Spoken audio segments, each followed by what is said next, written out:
सुश्री इकरा Chaudhary 2 minute में अपनी बात कह दें। माननीय धन्यवाद अध्यक्ष जी।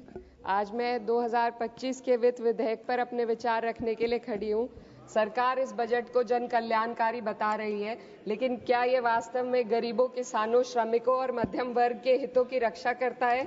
क्या ये युवाओं को रोजगार देगा? क्या महंगाई में राहत देगा?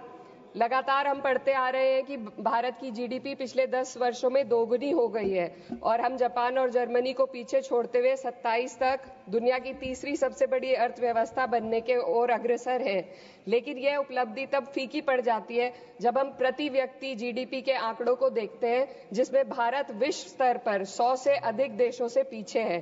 23-24 के लिए स्थिर कीमतों पर प्रति व्यक्ति जीडीपी केवल 1,24,600 रुपए है।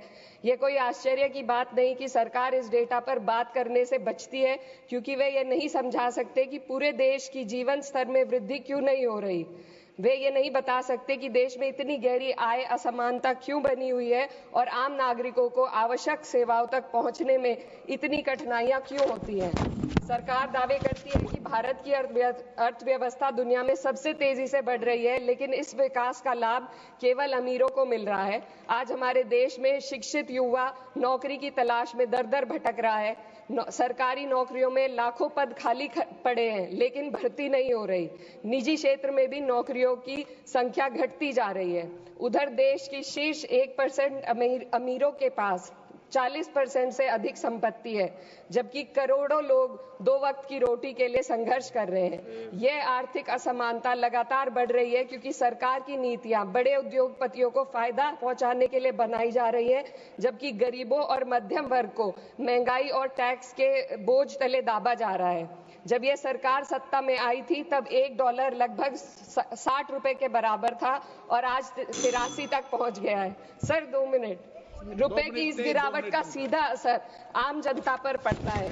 इस सरकार की मौजूदा वित्तीय नीतियां पूरी तरीके से अमीरों के पक्ष में झुकी हुई है।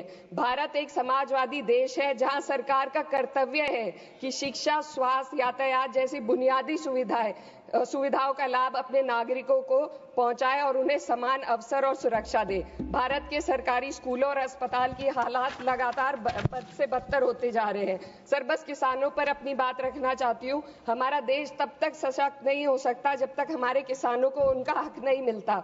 2023-24 में भारत की 46% श्रमिक आबादी कृषि क्षेत्र में कार्यरत थी, फिर भी इस क्षेत्र को नजरअंदाज किया जा रहा है।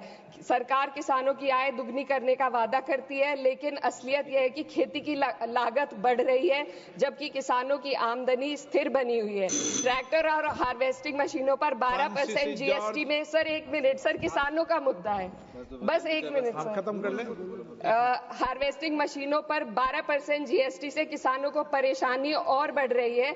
यदि सरकार इस बोझ को कम कर दे तो खेती में फायदा होगा। साथ ही साथ प्रधानमंत्री किसान सम्मान निधि के तहत जो मिलने वाली राशि है उसको बढ़ाकर 6,000 से 12,000 कर दे तो किसानों की आय में फायदा होगा।